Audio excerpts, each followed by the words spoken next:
Other Kazmi साहब, वो मौलाना फजल रहमान साहब ने तो कहा, मतलब अब वो जो कि डंडा तेल में डुबो के रखा हुआ है हकीम राना सनाउल्लाह ने, अब अल्लाह रहम करे जब इस तरह के मामलात हों और सियासी क़यादत इस तरह की गुफ्तगू करने लग पड़े तो बहुत से वो फॉलोअर्स जो कि अभी इमेच्योर हैं, बिल्कुल यंग बच्चे हैं, किसी के भी जमात के वो सपोर्टर हो सकते हैं, वो फिर जो मामलात हैं वो किसी तरफ भी चले जाते हैं और कुछ भी हो सकता है।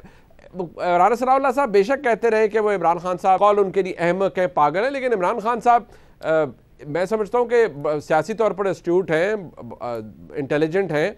इमरान खान साहब क्या करने जा रहे हैं अतर काज़मी साहब आपके ख्याल में? ये 25 तारीख से जो शुरू कर रहे हैं और ये कॉल की जो थ्रेट है ये अभी लूमिंग थ्रेट रहेगा और ये तहरीक शुरू होगी दोबारा इमरान खान साहब की? देखें, जहाँ तक ये ताल्लुक है, जिस तरह राना साहब की लैंग्वेज के हवाले से यहाँ पे बात हुई, इशू ये है कि शहबाज शरीफ साहब तो गए हुए हैं मलका बरतानिया के आखिरी रसूमात में, लेकिन असल बादशाह जो है ना वो इधर है। जिस तरीके की लैंग्वेज इस्तेमाल की जाती है बादशाहत में तो ऐसी बातें हो सकती हैं, जमहूरियत में जमहूरी हुकूमतें ऐसी बातें नहीं करती कि जहाँ पे मैंने 600 शेल मरवाने थे वहाँ पे 50 शेल मैंने आंसू गैस के अवाम पे एक्स्ट्रा मरवाए, और ये इसी चैनल के ऊपर बैठ के राना साहब ने फरमाया था। तो मेरे ख्याल में जमहूरियत में हुकूमतों का ये रवैया नहीं होता। तो दूसरी बात ये है कि अगर देखें बादशाहत ना होती, वज़ीर आज़म सब बरतानिया में बैठे हैं, 2 एक्स्ट्रा वजीर पीछे से भर्ती कर लिए, वो किसने भर्ती अभी तो अमेरिका में मंशा से हुए? अभी तो अमेरिका में है सर वो। जी जी जी, हाँ जी, वही ना, वो बरतानिया के कोटे पे 2 हो गए, अमेरिका के कोटे पे 4-5 और हो जाएंगे जब तक वो वापस आएंगे।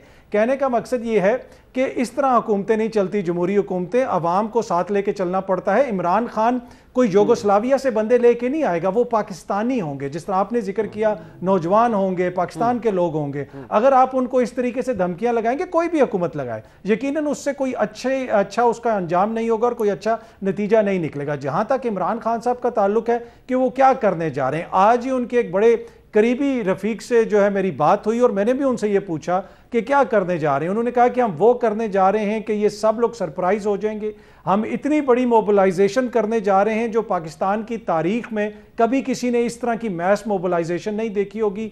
आज वो बता रहे थे कि जो नॉर्थ रीजन है, चकवाल, फैसलाबाद, वहाँ पे वार्ड लेवल तक 5000 बंदों से हमने हलफ लिया है जो ओहदेदार हैं, इसमें कारकुन नहीं, ये सिर्फ ओहदेदार हैं। अच्छा। तो इससे आप अंदाज़ा लगा लें कि हम कितनी बड़ी मोबिलाइजेशन करने जा रहे हैं। तो उनका नज़र यही है, वो यही मुझे आ रहा है कि वो यही समझते हैं कि बड़े पैमाने पर आवाम की मोबिलाइजेशन होगी, लेकिन वो इस चीज़ के ऊपर बज़िद थे कि ये पुरअमन होगा। क्योंकि मैंने भी उनसे पूछा कि आप अगर ये करने आ रहे हैं तो आप आवाम को क्यों इदारों के सामने खड़ा करेंगे, इससे तो खुदा ना खास्ता कोई हादसा हो सकता है। उन्होंने कहा कि हम ना एक गमला तोड़ेंगे ना हम कोई और चीज करेंगे, हमारा पुरअमन एहतजाज होगा, लेकिन हम यही कहा था उन्होंने कि आज तक पाकिस्तान ने कभी नहीं देखा होगा। वो पहले भी उन्होंने यही कहा था, लेकिन सुप्रीम कोर्ट का वो हुक्म जो कि उन तक शायद नहीं पहुंचा और जो कि वाज़े हुक्म था लेकिन उन तक शायद नहीं पहुंच सका था, तो उन्होंने लोगों को कहा कि डी चौक पहुंच जाओ। हालांकि डी चौक पर आने की कोई इजाज़त नहीं, उसकी जिसे कहते हैं ना flagrant disregard to the orders of the supreme court. Imran Khan साहब ने अपने फॉलोअर्स को कहा कि आप इस्लामाबाद पहुंच जाए,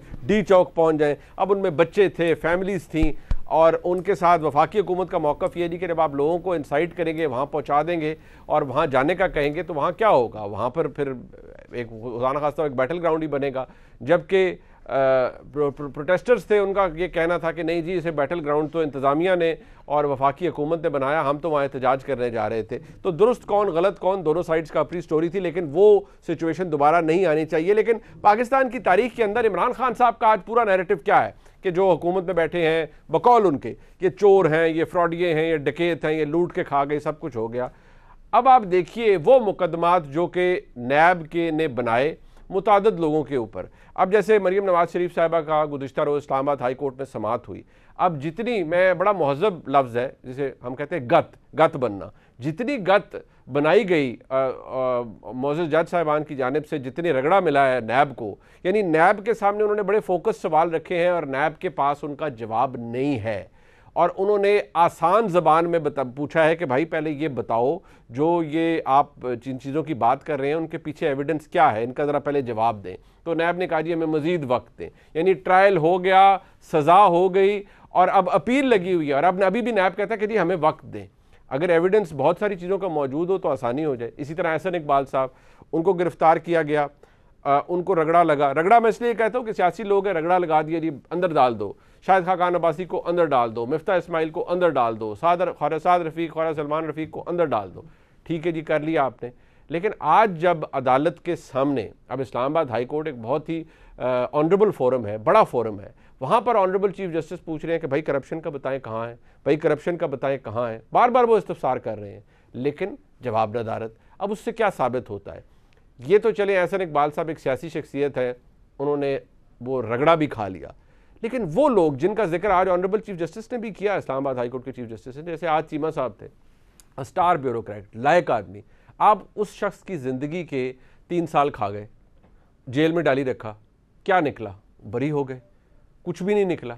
इसी तरह फवाद हसन फवाद साहब थे, क्या किया आपने उनके साथ? उनको भी जेल में डाली रखा, वो भी अपने मुकदमे भुगत रहे हैं। लेकिन सवाल ये है कि जिस तरह पॉलिटिकल इंजीनियरिंग को ऑनरेबल सुप्रीम कोर्ट ने हाईलाइट किया, आज इस्लामाबाद हाई कोर्ट ने हाईलाइट किया, तो फिर सवाल यहाँ ज़रूर पैदा होता है कि जो पहाड़ बनाया गया है कि ये लोग फलाना करप्ट है, फलाने ने मनी लॉन्ड्रिंग कर दी, फलाने ने ये कर दिया, क्या उन केसेस के अंदर एविडेंस, शहादतें मौजूद हैं? क्योंकि ट्रायल कोर्ट के अंदर तो आप जिस मर्जी को अंदर डाल दें और जिस मर्जी को पता नहीं क्या कुछ उसके साथ कर दें।